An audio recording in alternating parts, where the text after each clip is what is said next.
wabarakatuh. Waalaikumsalam warahmatullahi wabarakatuh. Selamat siang dan salam sejahtera bagi kita semua.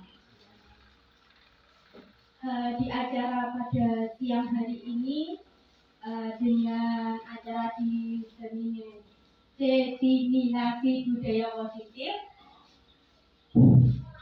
untuk SDN Gurusari 2, saya sebagai pemateri Natalia Wulandari SPDSD masih terkenal. Saya melakukan ini diseminasi budaya positif untuk memenuhi syarat aksi nyata pada modul 1.4 dalam pendidikan guru penggerak. Monggo kalian disesuaikan ini, jangan tegang-tegang. Agenda acara yaitu pembukaan, lalu materi, diseminasi konsep budaya positif, refleksi, baru penutup. Lanjut dulu. Nah, di sini kesepakatan kegiatan. Yang pertama mengikuti kegiatan sampai akhir, kedua mengikuti kegiatan dengan rasa gembira dan selalu tersenyum, dan yang ketiga menghargai dan menghormati pendapat orang lain. Mungkin ada yang ditambahkan dalam kesepakatan kegiatan pada siang hari ini. Boleh minum dan makan, belum tertulis nih, tapi saya perbolehkan. Sudah cukup ya. Nah, untuk itu sebelum kita mulai kita awali berdoa dulu ya. Ngapunten. Monggo Bu Yu memimpin berdoa. Saya persilahkan Bu Yu. Duduk saja. Pakai ini.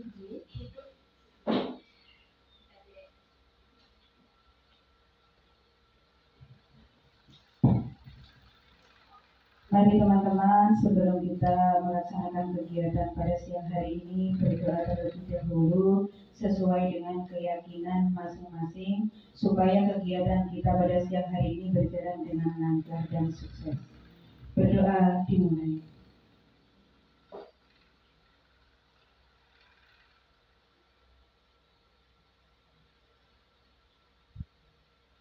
Selesai.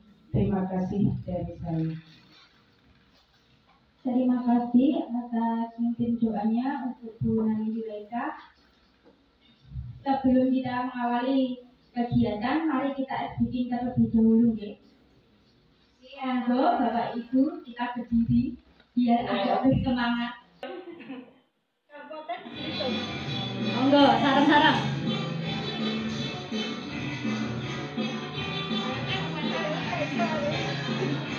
Sambil nyanyi ya. Diputar-putar, bertepuk tangan, tangan diputar-putar, bergerak bahu, tangan diputar-putar, meganglah lutut, digoyang-goyang, digoyang-goyang, digoyang-goyang, diputar-putar, bertepuk tangan, tangan diputar-putar, peganglah bahu, tangan diputar-putar, peganglah lutut, digoyang-goyang, digoyang-goyang, digoyang. Ya, apa ya? Lagi. Apa lagi ya? Atas diputar-putar, diputar ke bawah, diputar-putar, diputar ke kanan, diputar-putar, diputar ke kiri. Baik, terima kasih. Sepertinya di jurusan juga kemarin saya dengar ada jajannya ya Bu. Apa ya? Jurusan 2 gimana? Semangat atau jajan atau gimana ya? Mungkin Pak Adi gimana kemarin? Ya, semangat. Oh iya, kalau begitu, jaya. Jadi SDN jurusan 2 jaya. Yes. Monggo. Yes. Sekali ya. Yes. Oke. Monggo sekarang nggih. LDN dulu saya 2. Jaya. Yes. Wah, bersemangat sekali ya Bapak Ibu Guru. Nggih, kita lanjut untuk selanjutnya sebelum saya ke tujuan pembelajaran pada siang hari ini bersama-sama. Kita sambut dulu sambutan dari Ibu Kepala Sekolah. Monggo, Ibu Kepala Sekolah.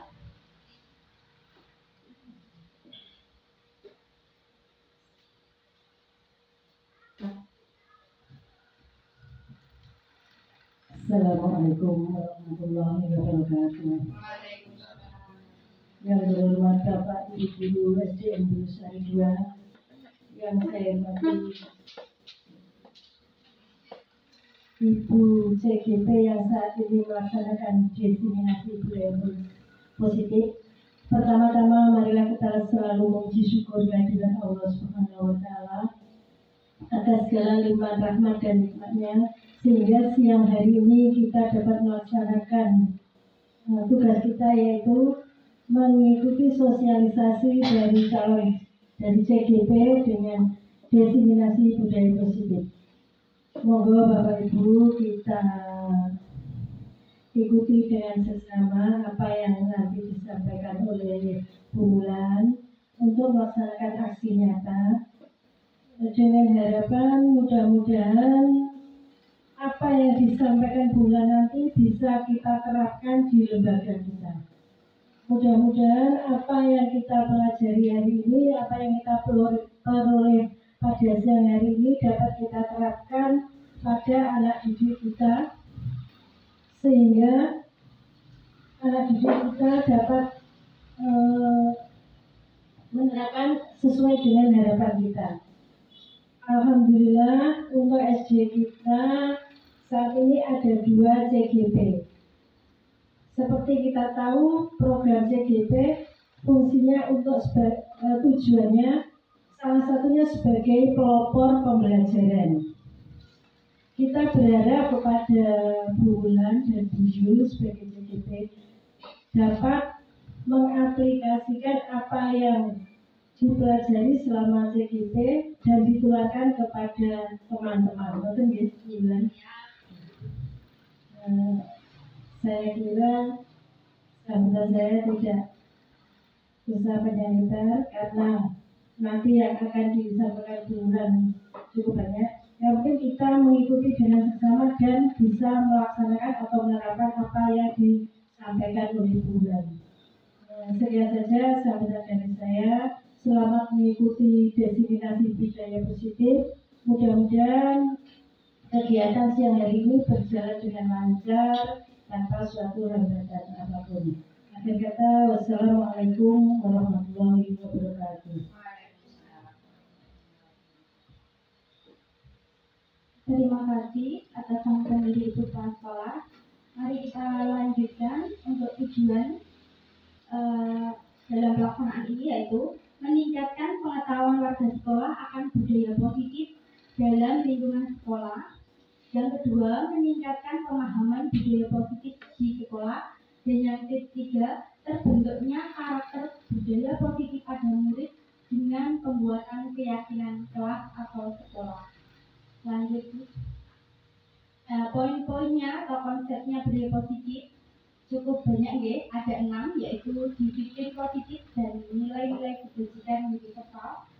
Kedua, motivasi, hukuman dan penghargaan juga restitusi.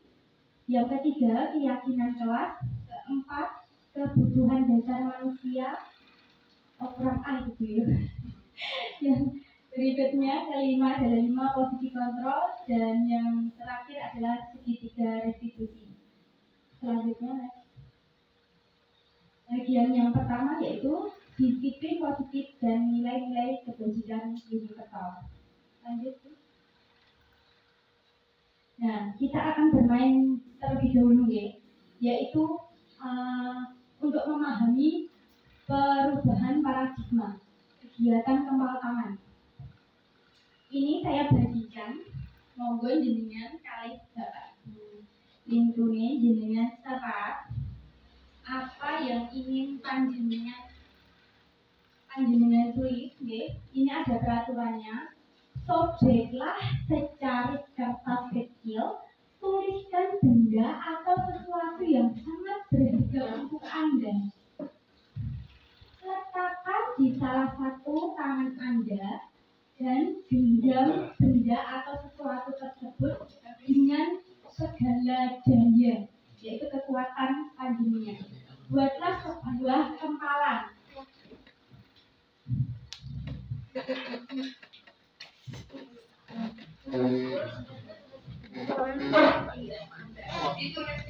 Iya. Secara kertas tadi. Nah, ya monggo.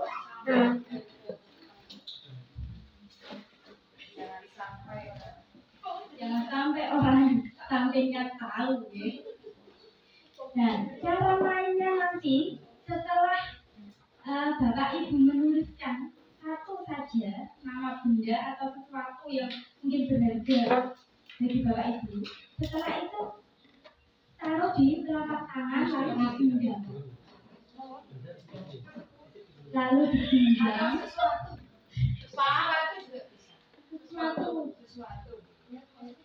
Sesuatu. Tidak harus nama benda, ya.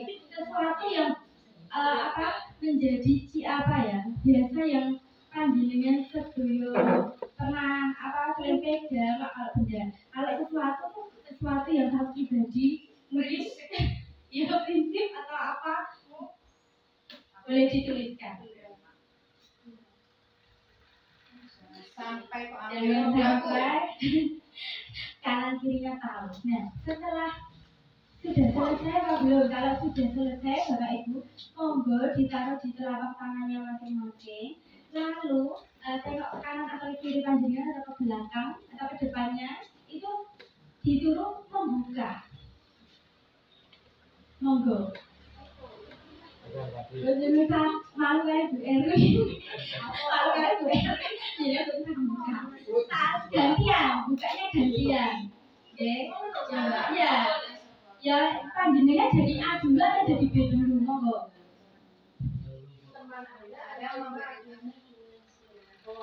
Iya. Caranya begini deh, saya pandu lagi. Setelah panjenengan sedaya menuliskan sesuatu yang berharga tadi, tolong diletakkan telapak tangan, lalu dikempal seperti gambar berikut. Setelah itu mengajak satu teman atau bapak ibu guru yang lain untuk membukanya. Bagaimana nanti hasilnya, terbuka atau tidak terbuka, begitu loh. Maksudnya begitu.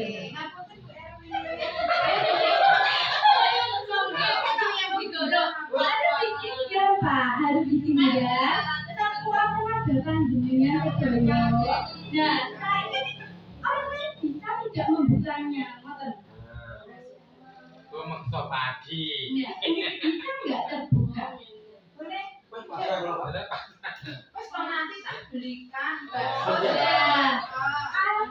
Untuk berikutnya di sini boleh membujuk, ya. Nah, ini ada kata membujuk, memancang, menghadik, merayu, menyimak, untuk membujuk temannya membuka suatu guncangan tangan. Monggo. Ayo, Bu Meti, Pak Dewi, Pak Tati, ayo.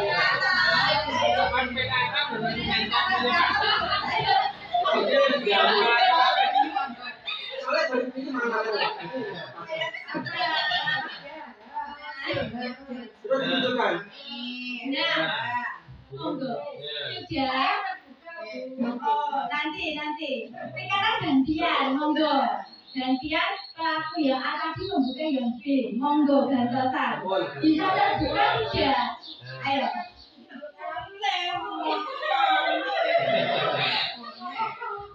Boleh.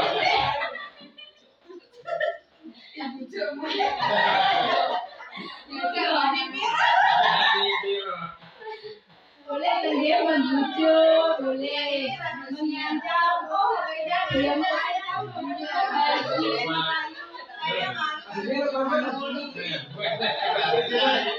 Dalam hati mengajukan.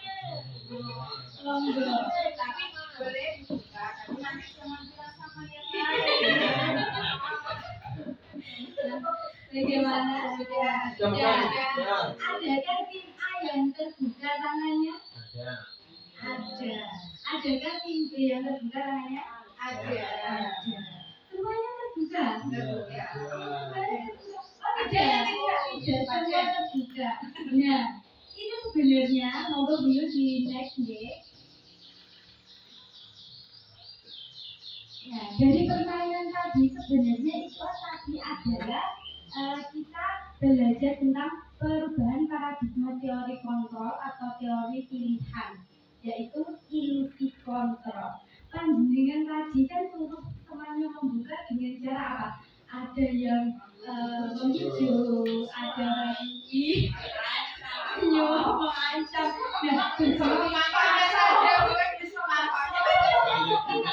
sebenarnya adalah ilusi. Seperti juga kita sebagai pendidik pun menyuruh anak atau memberikan suatu tuntutan terhadap anak suruh begini, harus kamu harus begini. Nah, itu semua sebenarnya adalah ilusi.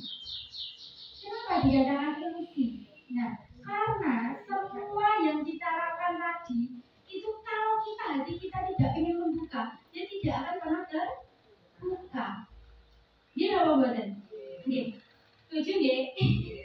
Nah, itu. Jadi kita tuh memilih membuka atau tidak, itu tadi.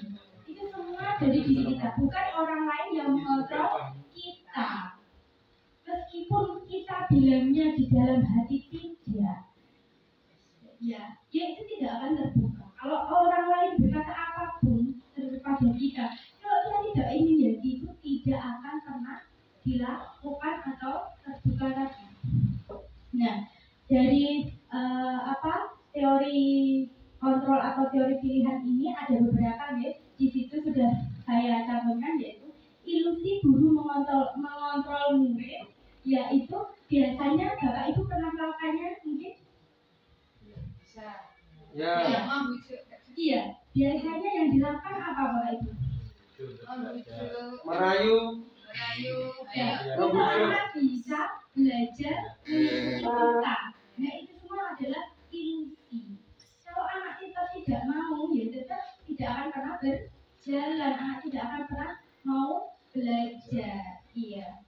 Begitu. Yang kedua, ilusi bahwa kritik dan membuat orang merasa ilusi membawa kritik dan membuat orang merasa bersalah, dapat menguatkan karakter. Nah, ini juga pernah kita lakukan, deh. Lalu berikutnya ilusi bahwa semua penguatan positif efektif dan bermanfaat. Dan yang keempat, ilusi bahwa orang dewasa memiliki hak untuk memaksa terhadap anak kita saja yang sudah punya anak ini. Maaf. Itu kadang-kadang kita ayo cepat mandi. Nah, anak kadang-kadang itu nurut, tapi dalam hati anak aku belum mandi kok dipokokkan aku begitu kan dia. Nah, itu sebenarnya itu semua hanya ilusi. Dalam teori kontrol dan teori pilihan mungkin ada pertanyaan? Kamu paham? Ya, jelas. Ya, tunggu. Lanjut dulu. Nah, di sini saya bagi kemarin yaitu perubahan paradigma stimulus respon, teori kontrol atau teori pilihan. Siapa sesungguhnya yang memiliki kontrol? Di situ ada saya bedakan stimulus respon. Mungkin yang sudah pernah membaca tentang stimulus respon, kalau untuk Pak Surati mungkin awam baru Untuk yang lain mungkin sudah pernah mengerti apa itu stimulus respon. Dan yang berikutnya teori kontrol atau pilihan. Nah, di sini saya bandingkan, yaitu yang dalam stimulus respon saya ambil dua saja contohnya di situ saya bacakan. Yang lain mungkin Bapak Ibu bisa membaca sendiri. Kita mencoba mengubah orang agar berpendapat sama dengan kita. Seperti tadi kita tuh menyuruh anak tuh harus sesuai dengan keinginan kita. Padahal di dalam hati anak bagaimana? Setuju atau tidak? Kita tidak pernah tahu. Itu semuanya ilusi. Yang dalam teori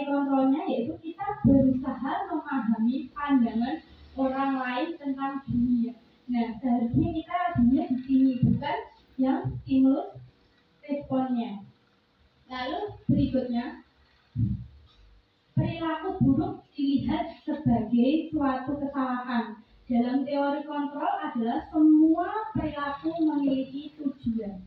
Seperti tadi pagi saya, Pak Adi dan Bu Erwin dan Pak Adi mungkin tahu ya kejadian tadi pagi.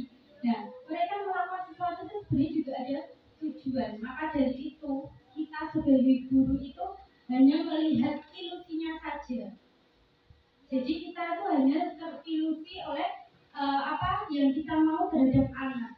Kita tanpa memahami keinginan apa tujuan dari anak. Nah, dari situ kita akan belajar selanjutnya. Slide berikutnya saja, Bu. Ini adalah rangkaian disiplin kognitif sangat berkaitan sekali ya, menurut teori kontrol dari Dr. William Winter.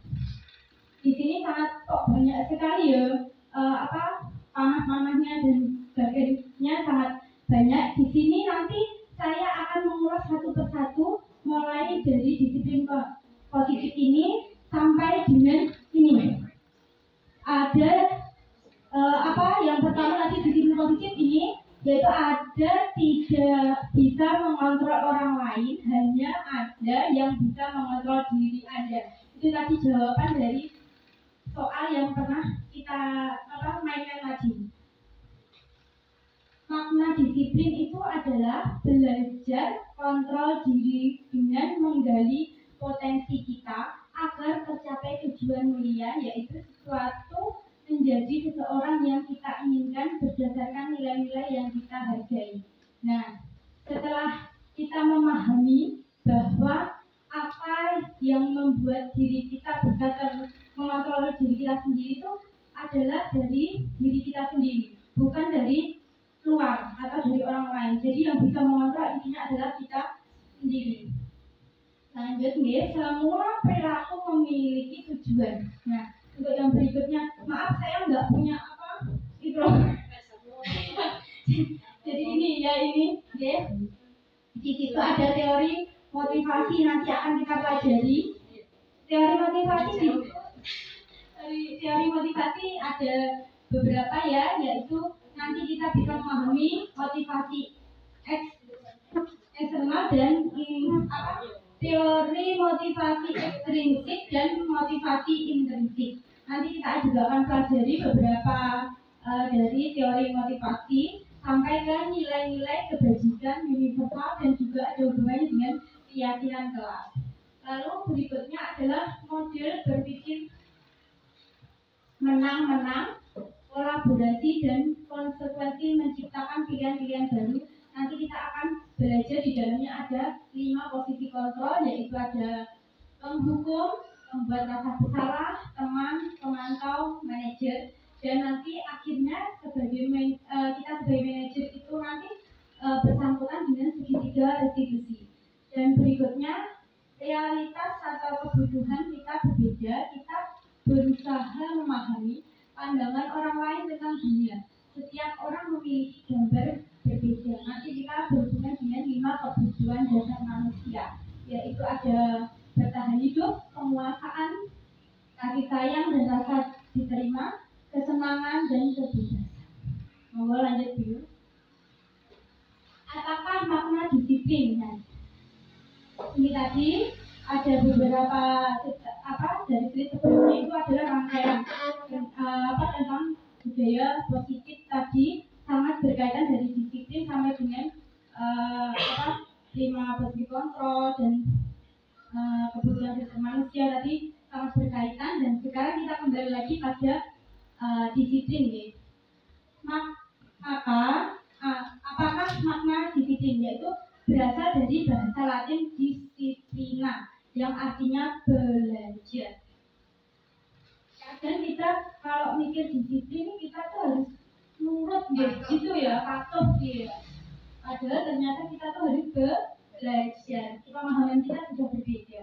Nah, yang saya merah-merah itu adalah tandanya kalau merah itu apa ya? Yang biasa kita hafal itu keberhasilannya. Lalu makna asal yang kedua, makna asal dari kata ini berkonotasi dengan disiplin diri dari murid-muridnya ya ini apa tuh Trot dan Plato itu penemunya ya kayak Ibu ya. Ya. Penemunya kayaknya itu. Terus lalu yang ketiga, disiplin diri membuat orang menggali potensi menuju sebuah tujuan apa yang dihargai. Lalu berikutnya, namun dalam budaya kita makna kata disiplin telah berubah menjadi sesuatu yang dilakukan seseorang pada orang lain untuk mendapatkan kepatuhan. Kecenderungan umum adalah menghubungkan kata disiplin dengan ketidaknyamanan, bukan dengan apa yang kita hargai atau pencapaian suatu tujuan mulia. Betul nggih itu? Terus nggih. Monggo lanjut dulu. Nah, di sini ada nilai-nilai kebajikan universal. Nilai-nilai kebajikan adalah sifat-sifat positif manusia yang merupakan tujuan mulia yang ingin dicapai setiap individu.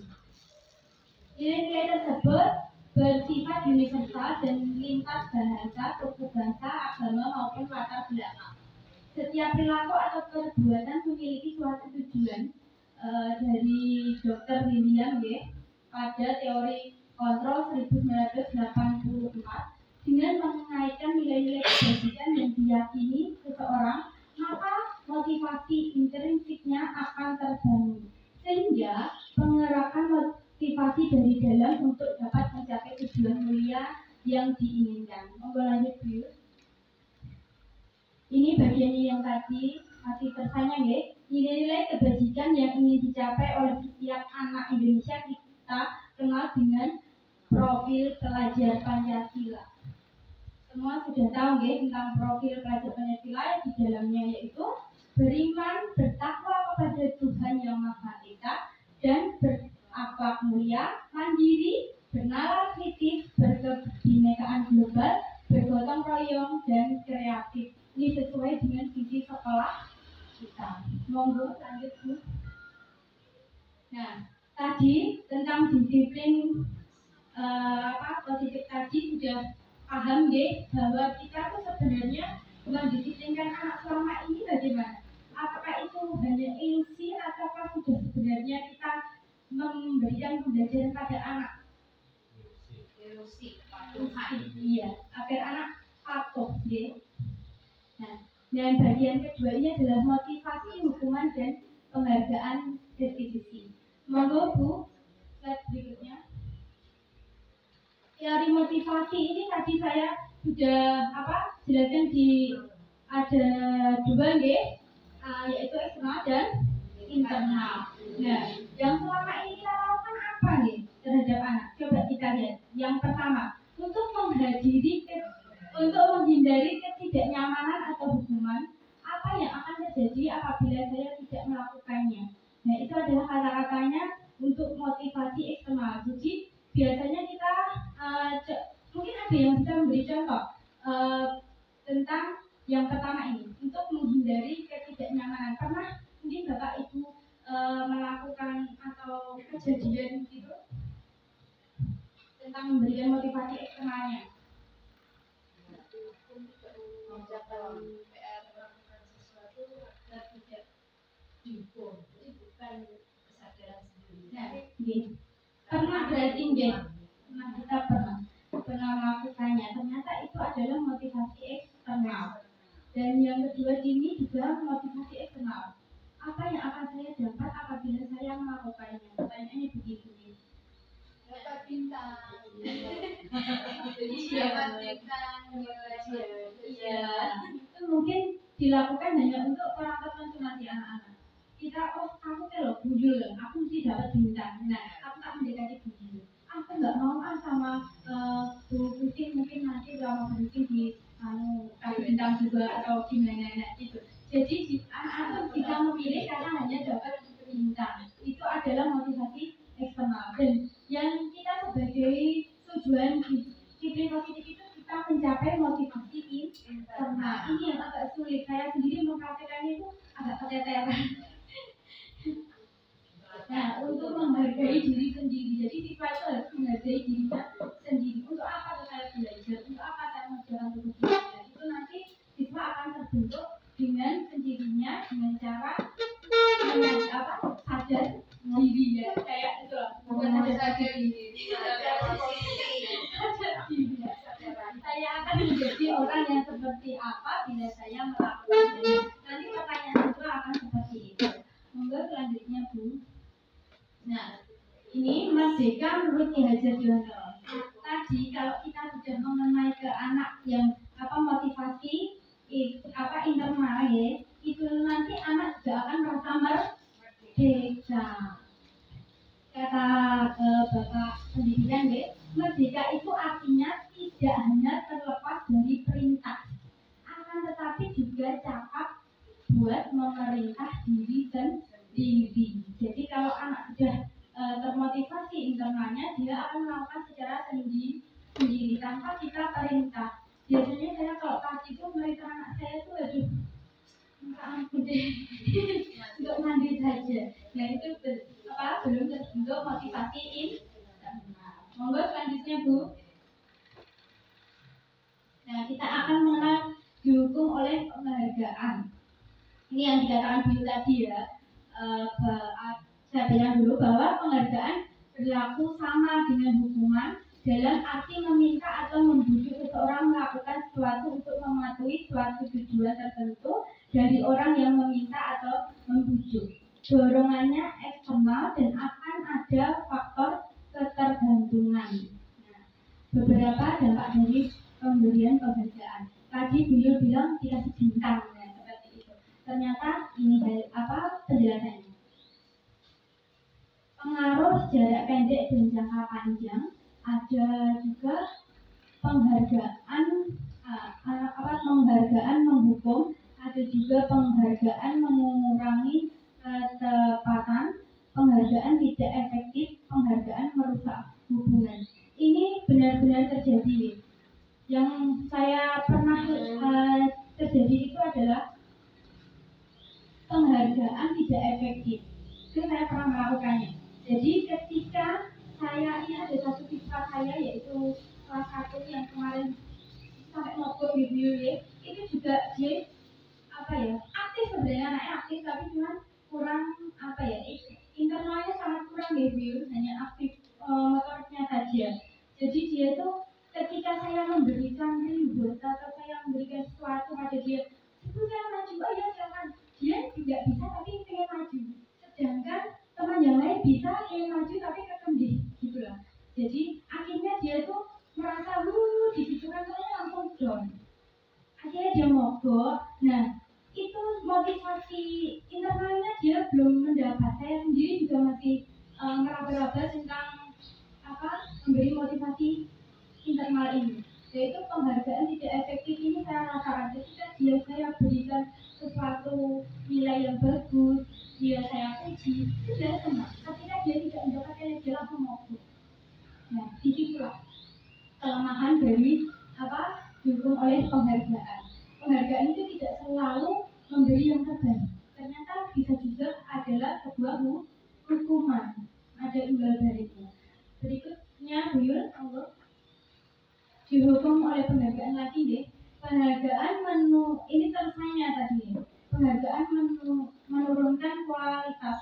Nah ini tadi yang saya ceritakan, ternyata setelah tuh anak tidak mendapatkan nilai yang bagus, tidak lagi diizinkan ke depan, dia langsung mogok. Jadi dia anggap dia itu adalah anak yang sudah tidak disukai atau dia sudah hukuman gitu. Padahal dia itu kurang motivasi intrinsipnya. Terus penghargaan mematikan kreativitas, ini sangat benar sekali yang saya rasakan. Penghargaan mengurangi motivasi intrinsip, memang betul. Intrinsipnya belum terbentuk. Monggo Buyur, lanjut. Nah, bentuk program kebajikan atau apresiasi. Nah, ini beberapa yang bisa jadi alat otomatis bagi kita, okay? Tambahan subjek dalam memberikan apresiasi atau pengakuan perlu diingat beberapa hal, yaitu beri pengakuan secara khusus. Jadi anak tersebut seperti kelas 1 tadi itu harus kita memberikan ya, secara khusus intinya harus kita fokus ke anak agar pendekatan kita tuh lebih kena gitu ya. Mungkin ada bapak ibu yang sudah pernah merasakan seperti saya. Jadi ketika anak down, kita dekati, kita urus seperti itu ya. Itu adalah alternatifnya untuk pendekatan dulu secara khusus, beri pengakuan secara pribadi, beri pengakuan kepada semua murid bahwa ini anak ternyata bisa seperti itu ya. Beri pengakuan secara konsisten dan fokus pada proses. Ini yang agak kita kelabakan karena apa? Banyaknya siswa, tidak hanya fokus pada satu siswa. Ini adalah PR kita sebagai guru. Itu menurut saya, mungkin Bapak Ibu berbeda dengan saya, mungkin bisa merangkul semua anak. Monggo lanjut. Contoh pengakuan atau apresiasi kebajikan. Pembuka. Kemarin saya perhatikan, saya menghargai, terima kasih untuk itu. Nah, ini kata-katanya ya. Lalu kalau nilai kebajikan itu kemarin saya perhatikan itu sudah masuk nilai rasa empatimu besar sekali. Situasinya pada saat menolong murid baru di kelas kita. Ini contoh satu saja ya, yang bawah tidak saya bahas. Contoh pengakuannya adalah kemarin saya perhatikan. Misalnya kita ngomong seperti itu saja, itu adalah nilai kebajikan dari rasa empatimu besar sekali. Nah, itu kata-katanya yang lebih enak didengar yang mana nih? Pada saat menolong murid baru di kelas kita. Ini situasinya pada saat menolong murid baru di kelas kita. Jadi kita menolong murid, dan kata-kata yang tepat adalah kemarin saya perhatikan, misalnya kamu gimana nih? Monggo. Yang mungkin bisa membantu saya? Iya. Mungkin pas melihat ada siswanya yang menolong temannya, terus tidak langsung jempol dan sebagainya, tapi melihat atau tadi saya memperhatikan kamu sedang menolong temanmu. Terus mungkin dia kan nyeletuk sendiri, jadi tidak langsung kita langsung jempol kasih yang tidak. Kemudian nilai kebajikan yang dimunculkan berarti anak tersebut itu sangat peduli atau sangat empati dengan teman yang sedang mengalami kesulitan. Ya, seperti yang dijelaskan Bu Yun, bahwa tadi Bu Yun sudah menjelaskan tentang situasinya, lalu apa yang harus kita lakukan dan nilai apa yang telah disampaikan atau yang didapat. Oke, monggo Bu, lanjut Bu Yun. Nah, di sini ada tugas untuk Bapak Ibu antara membedakan hukuman atau konsekuensi. Sebelum kita belajar selanjutnya antara hukuman dan konsekuensi. Monggo kita.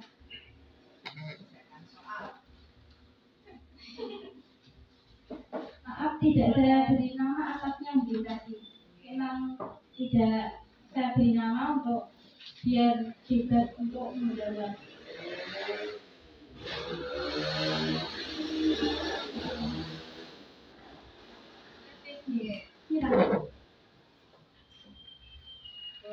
Bawi mengelilingi lapangan. Ini hukuman atau konsekuensi?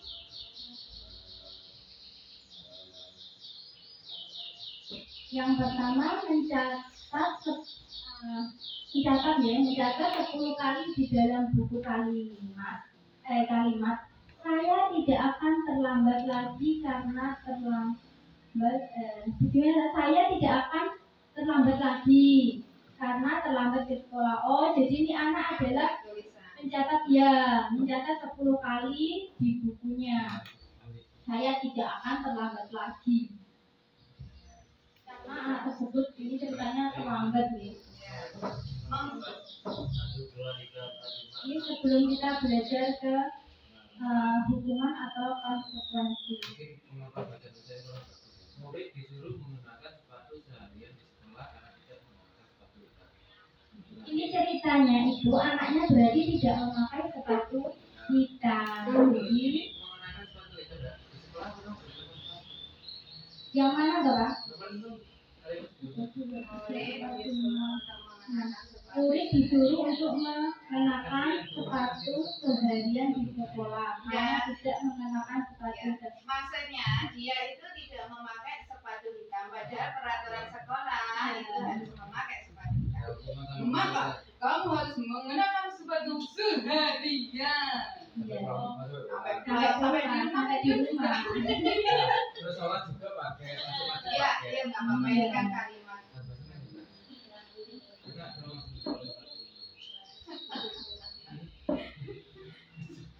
Mana pakai sepatu.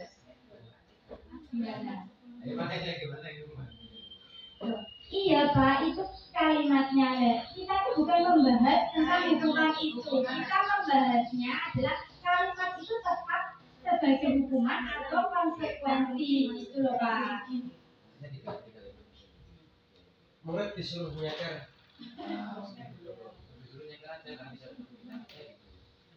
Yaudah Ya nanti malah nggak dititip dong Pak kalau disuruh nyeker. Masih seneng nyeker ya?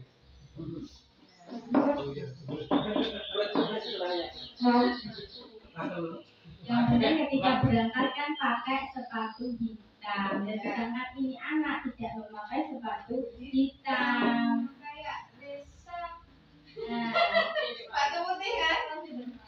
nah seperti itu. Terus sudah di lanjutnya Bu Yul, kita lihat jawaban yang sebenarnya. Oh boleh. Coba yang pertama. Yang pertama monggo Bu Yul jawabnya apa? Dari berarti hukuman. Hukuman. Yang kedua Apa teman-teman? hukuman. Yang ketiga Hukuman. yang keempat menggantikan kertas bersama yang telah konsekuensi, membersihkan tumbuhan apa? Tumpahan air di meja tulis karena tersenggol pada saat belajar. Konsekuensi. Oh, Bapak Ibu sudah ternyata tidak memahami. Yang lari itu loh Pak, itu apa Pak? Kami mengerjakan basket 2 kali karena terlambat 10 menit untuk pembelajaran PJOK. Apa ini Pak? Konsekuensi. Konsekuensi.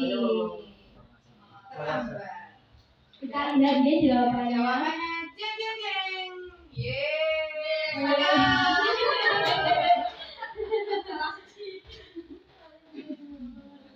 Nah, di sini mungkin Bapak Ibu sudah mulai bisa membedakan nih. Mungkin yang tidak sama dengan jawabannya bisa memberikan asal-asalan, monggo. Bu Neti, monggo. Alasannya apa? Sama tidak Bu? Sama tidak Bu? Yang berbeda mana Bu? Yang terakhir itu yang punya Pak Adi loh. Tolong dijelaskan Pak Adi. Iya Pak, monggo. Yang terakhir. Yang terakhir. Kenapa kok konsekuensi?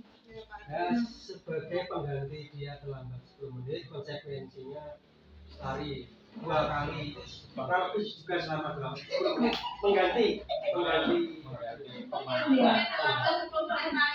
Berarti kalau dia terlambat itu berarti tidak ada kesepakatan atau keyakinan ya. Berarti yang tidak dipatuhi. Jadi mana dia Pak? Jadi siap. Akhirnya dia harus apa? Bukan hukuman tapi konsekuensi. Oke, monggo lanjut dulu. Jangan dipikir deh jawaban saya salah atau betul. Nggak ada yang salah, nggak ada yang betul. Nah, di sini perbedaan hukuman dan konsekuensi. Kalau hukuman itu sesuatu yang menyakiti harus terjadi. Terus nggih. Hukum bukan hanya fisik. Apa? Mental juga bisa ini. Konsekuensi itu sesuatu harus terjadi. Kalau hukuman lagi membuat anak sakit, fisik maupun hati untuk jangka waktu lama. Sedangkan konsekuensi adalah membuat anak merasa tidak nyaman dalam jangka waktu pendek. Jadi hukuman itu bisa waktunya lama, kalau untuk konsekuensi itu waktunya pendek. Karena sudah selesai saya lakukan, saya sudah memperbaikinya ya sudah itu kan soal gitu. Lalu hukuman anak membenci kedisiplinan. Kalau konsekuensi anak menghargai kedisiplinan seperti yang dilakukan tadi lari berapa kali tadi? Dua putaran tadi adalah konsekuensi. Lalu hukuman paksaan. Sedangkan di dalam hukuman itu memaksa. Kalau di konsekuensi itu stimulus tanggapan. Lalu yang ada di hukuman mendorong anak menyakiti diri sendiri. Sedangkan konsekuensi itu mendorong anak agar mudah menyesuaikan diri. Dalam hukuman ada konsep diri yang buruk. Aku dulu main kalau bapak ibu guru. Bawah. Di dalam konsekuensi itu konsep diri yang baik. Berarti saya melakukan salah, jadi saya harus memperbaikinya. Itu nanti adalah hasilnya konsekuensi seperti itu. Kalau hukuman lagi anak belajar untuk menyembunyikan kesalahan. Kudu aku pak, seperti tadi. Kudu aku pak, tenang, sumpah ada yang bilang begitu gitu. Nah, tapi di dalam konsekuensi anak akan belajar untuk mematuhi peraturan. Dan yang terakhir marah. Dalam hukuman yang marah, rasa bersalah, dipermalukan, merasa tak dihargai. Itu sangat parah sekali. Efek dari hukuman. Kalau dalam konsekuensi itu kehilangan hak, dibuat tidak nyaman, diasingkan untuk sementara. Oke, seperti itu perbedaannya. Jadi kita tuh memilih menghukum atau memberikan konsekuensi kalau begitu.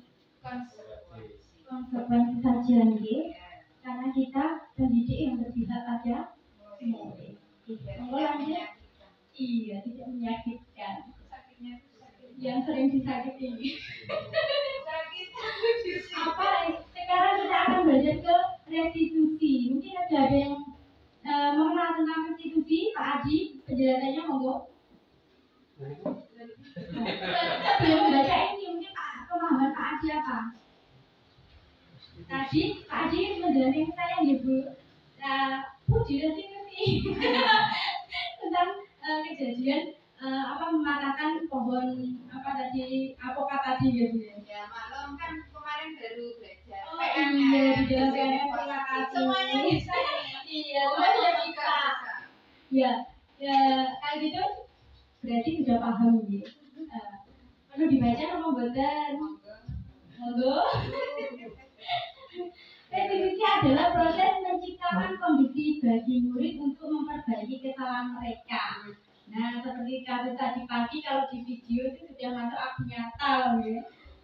Sehingga mereka bisa kembali pada kelompok mereka. Maksudnya kembali kepada kelompok mereka itu mereka bisa bermain kembali bersama temannya tanpa rasa malu, tanpa rasa berani, tidak ada rasa takut lagi. Dengan karakter yang lebih kuat. Jadi dia sudah, aku tadi salah, aku tadi sudah mengakui, saya minta maaf dan memperbaikinya, berjanji tidak akan mengulangnya dan itu rasanya sudah strong dari anak. Jadi anak sudah bermain dengan teman tanpa beban. Begitu nggih, bisa dilanjut aja Bu Yur karena sudah pemahaman restitusi sepertinya Bapak Ibu guru sudah mau mempraktekannya. Di sini tadi ada hukuman, konsekuensi, restitusi. Ini adalah identitas gagal. Identitas gagal pada anak itu adalah ketika kita menghukumnya. Ini guys. Nah, ini identitas gagal itu adalah kita menghukum anak. Kalau identitas sukses itu yaitu disiplin. Hasilnya tadi konsekuensi atau restitusi. Jadi kita bisa memilih dalam kedisiplinan itu konsekuensi atau restitusi. Tapi sebagai pendidik kita di dunia pendidikan itu lebih baiknya kita restitusi saja karena lebih positif. Okay? Tentang ini mungkin Bapak Ibu sudah paham ya. Saya bacakan kalau hukuman itu satu saja ya, sesuatu yang menyakiti harus terjadi lagi dalam hukuman. Kalau konsekuensi tadi sesuatu harus terjadi karena menebus kesalahan karena sudah sudah ada tata tertib atau keyakinan kesepakatannya. Terus kalau di dalam restitusi itu merupakan pilihan, memilih restitusi untuk menyelesaikan atau mencari solusi, yaitu lebih positif. Monggo lanjut Bu. Nah, 9 ciri-ciri restitusi. Di antaranya mungkin Bapak Ibu guru sudah mengetahuinya, saya bacakan beberapa saja, yaitu memperbaiki hubungan tawaran bukan paksaan. Nah, seperti itu. Ini ada 9 poin, mungkin Bapak Ibu guru bisa membacanya sendiri, ya. Lanjut Bu Yul. Bagian ketiga, ya, keyakinan kelas. Monggo Bu Yul. Nah, mengapa keyakinan kelas? Mengapa tidak peraturan kelas saja? Ini yang nomor 1. Mengapa kita memiliki peraturan tentang penggunaan helm pada saat mengendarai kendaraan roda 2 atau motor? Jawabannya mungkin apa? Demi keselamatan. Nah, untuk memahami soal yang kedua, mengapa kita memiliki peraturan tentang penggunaan masker dan mencuci tangan setiap saat? Karena jawabannya yaitu untuk kesehatan atau dan keselamatan. Iya, monggo Bu dilanjut. Nah, mengapa keyakinan kelas, mengapa tidak peraturan kelas saja? Nah, tadi nilai-nilai keselamatan atau kesehatan inilah yang kita sebut sebagai suatu keyakinan. Dengan yakin kita mesti sehat, mesti selamat. Nah, itu timbul dari mana? Diri kita. Nah, itu akhirnya menjadi sebuah keyakinan. Kalau keyakinan mesti dilakukan, kalau hanya suatu peraturan itu mungkin kita bisa kadang Iya, kita bisa kadang melanggar. Kita saja langsung bunting gimana? Mau helman?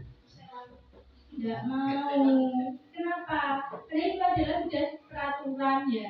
Kemana-mana harus, kalau naik motor harus pakai helm. Kalau jawabannya mungkin tidak ada poin ya gitu. Tapi kalau kita paham tentang keselamatan, maka kita akan melakukan memakai helm. Begitu guys, lanjut Bu.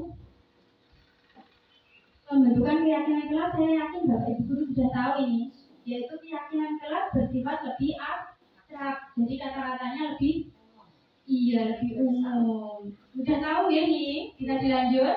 Lanjut Bu. Nah, dalam peraturan atau keyakinan ini perbedaannya. Selalu kembalikan buku ke tempatnya. Ini adalah peraturan. Nah, dalam keyakinan kelas adalah langsung simpel saja, tanggung jawab. Nah, bagi tanggung jawab, kenapa kerja kok harus diperintah gitu. Oke, jadi kita wajib Nah, seperti itu. Selain itu kita juga harus sebagai pemimpin pembelajaran, kita lebih baik membuat keyakinan kelas. Jadi anak-anak lebih mudah untuk memahami. Monggo lanjut Bu. Nah, ini bagian keempat, kebutuhan dasar manusia. Mungkin ada yang tahu tentang kebutuhan dasar manusia? Ada berapa tadi, ya? Butuh hidup, aman. Ada berapa? Nah, ini. Ada berapa ya, Kak? Kasih sayang dan rasa diterima. Lalu penguasaan, ada kesenangan, ada kebebasan, lalu bertahan hidup. Ini kenapa kok kita mempelajari ini? Dengan dasar ini kita bisa tahu tujuan anak didik kita itu melakukan sesuatu itu selalu ada tujuan. Seperti tadi pagi saya tanya, tujuanmu apa kok kamu main sampai mematahkan ranting pohonnya itu? Ternyata ingin bermain. Jadi dia membutuhkan apa? Kesenangan. Membutuhkan kesenangan, ya, dia membutuhkan kesenangan. Jadi dia nggak berpikir nanti itu gimana ya, nanti pohon ini kalau jatuh saya sakit atau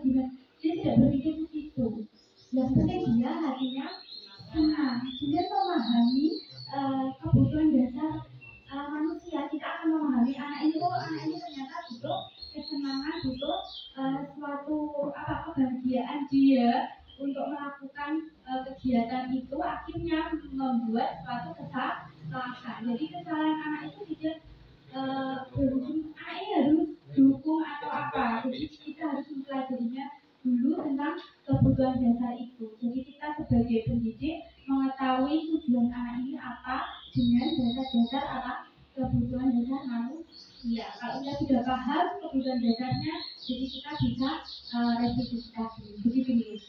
Lanjut dulu. Nah, ini sudah saya terangkan di sini tentang Bu Ambar. Ini sama dengan yang saya ceritakan tentang tadi pagi. Tidak usah bingung, monggo dilanjut saja. Ya, dilanjut. Nah, ini 5 posisi kontrol, monggo. Kita lihat video dulu posisi kontrolnya.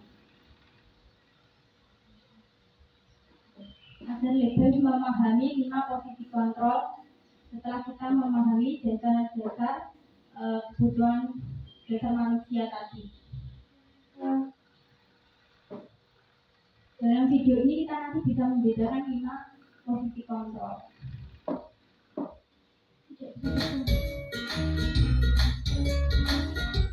Sambil menikmati ya. Salam bahagia Ibu dan Bapak Guru hebat. Dalam penerapan disiplin positif restitusi, salah satu program yang dikembangkan adalah 5 posisi kontrol. 5 posisi kontrol dalam restitusi adalah proses perjalanan seorang pendidik agar dapat mengenali dirinya. Pada video kali ini, kita akan membahas tentang 5 posisi kontrol yang dikembangkan oleh Diane Gossen dan contoh penerapannya.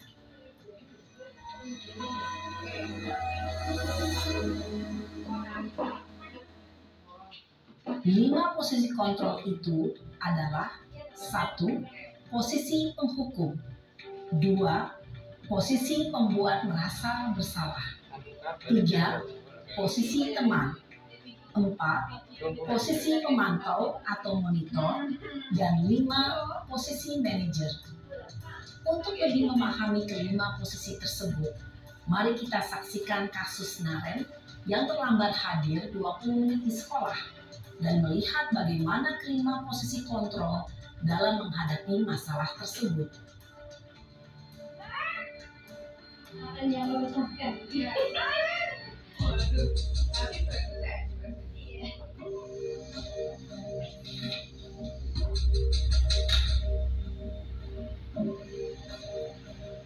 Naren! Sini kamu! Selamat pagi, Bu. Selalu terlambat. Kamu deh, pasti terlambat. Maaf, Bu. Saya Apa? Apa coba? Alasan kamu apa lagi? Kapan sih kamu tidak terlambat? Malas sekali ya kamu jadi anak. saya Dasar pemalas. Gak kapok-kapok sih kamu. Sudah berapa kali terlambat? Sana, kamu keliling lapangan basket 2 kali. kenapa saya harus keliling lapangan basket, Bu? Kenapa? Kamu melawan ibu? Berani-beraninya jawab. Sudah terlambat, masih berani jawab pula. Tetap bising. Sekarang, keliling lapangan basket 5 kali sekalian. Iya, apa? Cepat. Pergi sana ke lapangan basket. Posisi penghukum biasanya berbicara dengan nada tinggi, menghardik, menunjuk-nunjuk, menyakiti, dan menyindir. Hukuman bisa berupa fisik maupun psikis. Ibu dan Bapak Guru hebat. Dampak yang terjadi pada murid ketika guru berada pada posisi penghukum adalah murid cenderung akan memberontak, bahkan menyimpan dendam.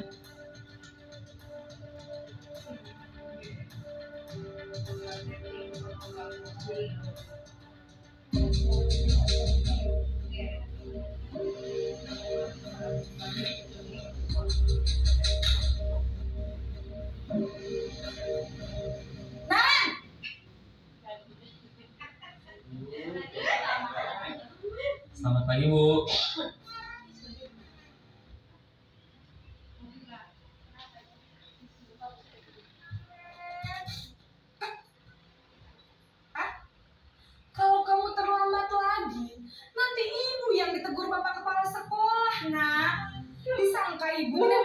Nangis aku.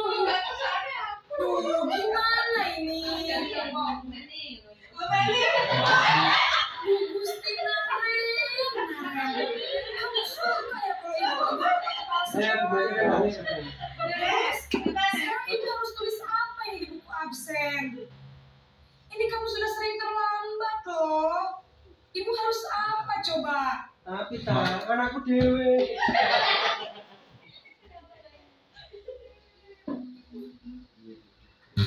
Tidak akan kuat kalau kamu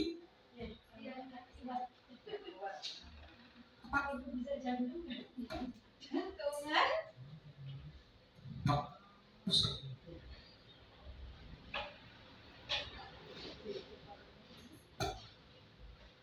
bicara dengan cenderung lembut, namun kata-kata yang diucap buat di orang yang gagal, memandang buruk dirinya sendiri, merasa tidak berharga, dan tidak sanggup membahagiakan orang lain. Ketika guru mengambil posisi pembuat rasa bersalah, murid akan menganggap dirinya yang bersalah dan ia akan menyimpan emosi negatif tersebut di dalam dirinya.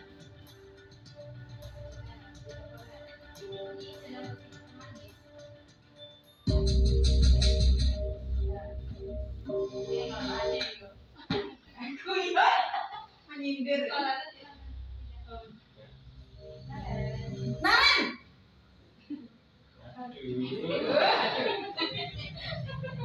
Selamat pagi, Bu. Wah, sudah jam berapa ini, Naren? Iya, sayang. Iya, Bu. Habis ibu saya lupa membawakan saya, Bu.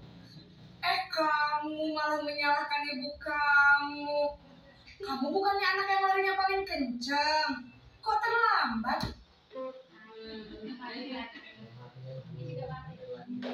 Jadi biarpun saya kan tetap Ya sudah sana. Nanti lain kali larinya lebih kencang lagi ya. Ibu. Demi ibu. Love you. Ya sudah sana masuk sekolah. Ibu beresin urusan absen kamu. Kamu ini ada-ada saja.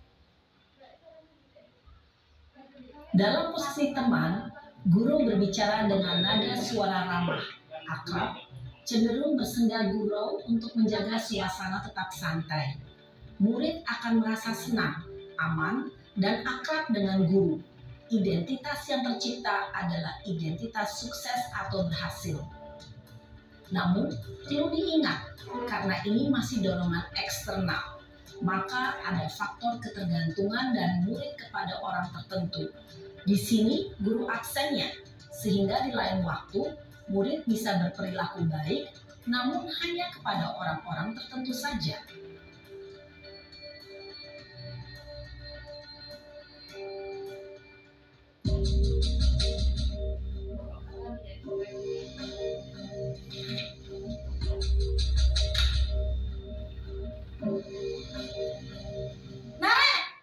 Setiap Naren itu kaget.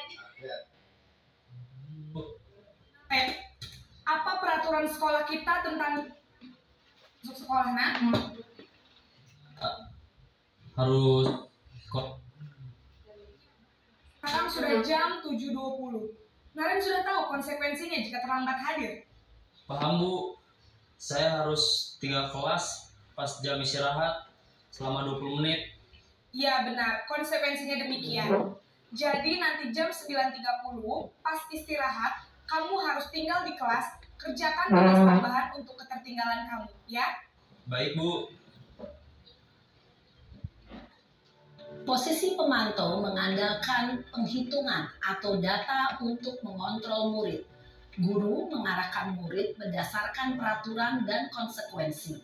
Seorang pemantau menunjukkan bahasa tubuh dan ekspresi wajah yang datar dan cenderung formal.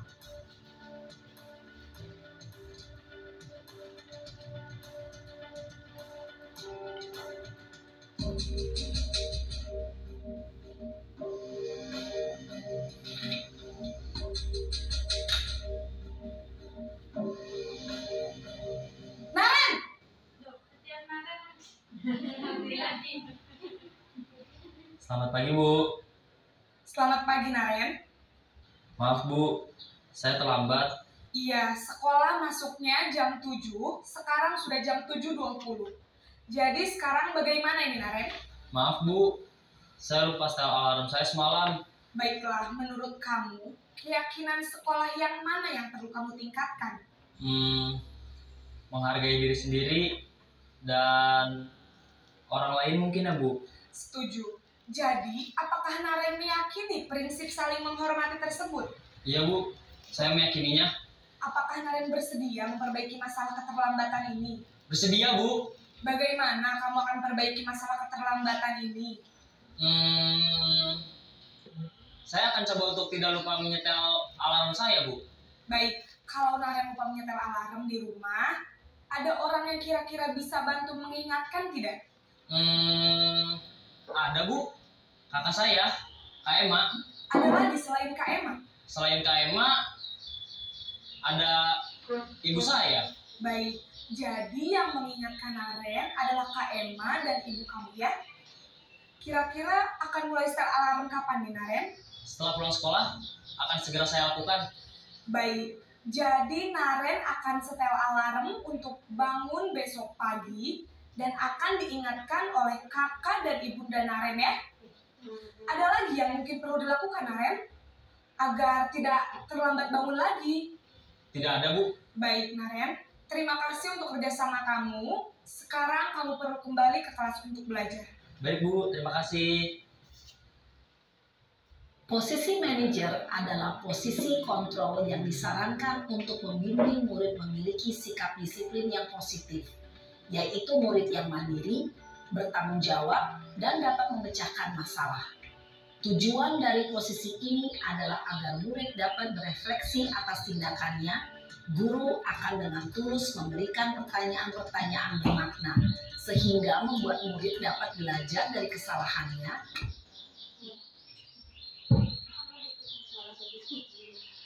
Ibu dan Bapak guru hebat, setelah mengamati adegan kelima posisi kontrol tadi, kira-kira posisi mana yang paling ideal? Posisi mana yang dapat menunjang motivasi intrinsik murid? Ya, tentu posisi manajer. Posisi ini memang posisi ideal yang ingin dituju setiap pendidik. Pada posisi inilah, guru dapat menerapkan disiplin positif yang berpihak pada murid, yang memerdekakan murid. Perjalanan seorang pendidik tentunya tidak mudah untuk sampai pada posisi seorang manajer. Namun, tujuan kita pasti, yaitu menciptakan murid-murid yang mandiri, merdeka, dan bertanggung jawab. Semoga penggambaran 5 posisi kontrol yang telah diperlihatkan ini dapat menjadi ajang refleksi bagi kita semua, agar dapat terus mengasah dan menerapkan disiplin positif yang memerdekakan murid. Mari terus berlatih dan bersemangat. Selamat menerapkan. Salam dan bahagia, Ibu dan Bapak guru hebat.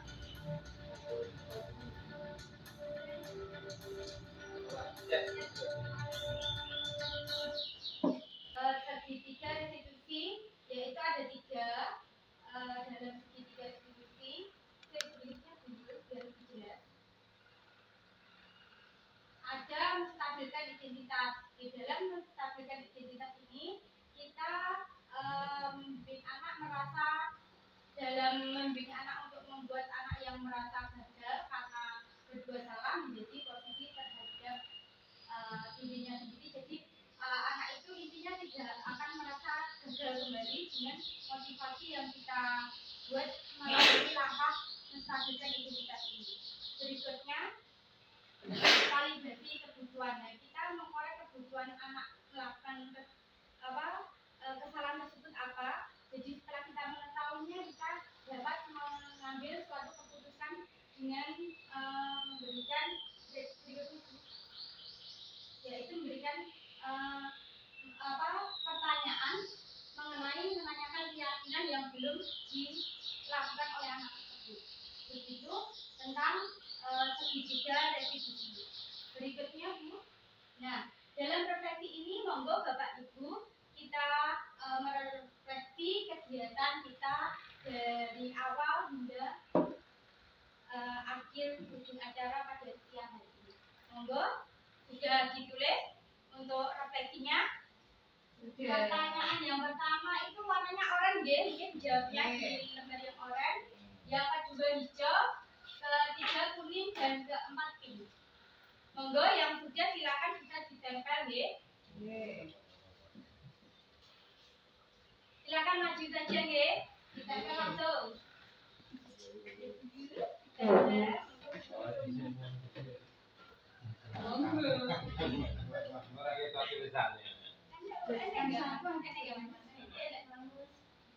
Sendiri-sendiri Bu nggih. Yang nomor 1 dulu. 2 nggih. Ya, kuning. Putih. Di bawahnya Bu. Nggih.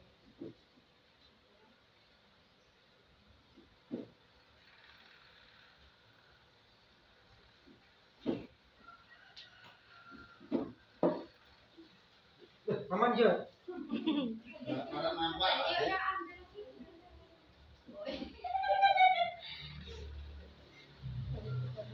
Ada tiga ini dan bek ya karena benar-benar aja tetap bek. Salah kebalik nek.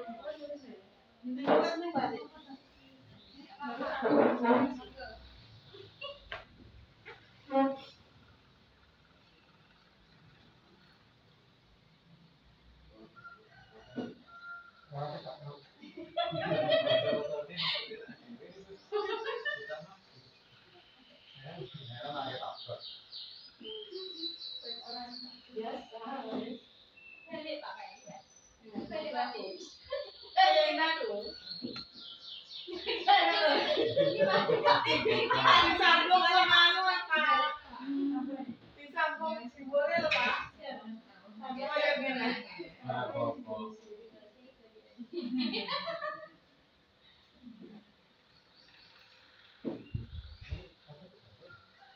Kebalik ya. Ya,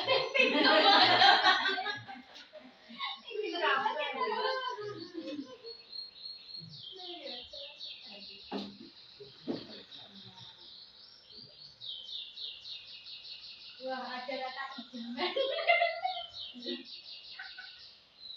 Saya akan menjadi apa yang seperti apakah setelah mengikuti kegiatan ini? Ijaman jawabannya Pak. Ijamannya. Maka mungkin jatuh.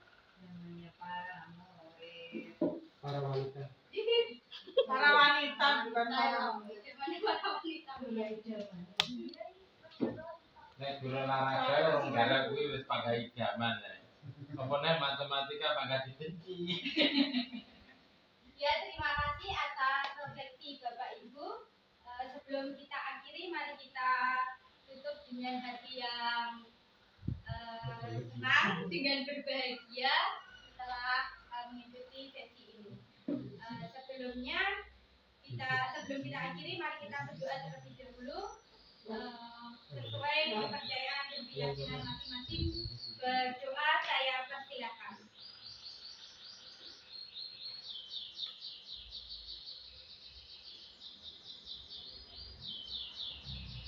Amin. Berdoa selesai.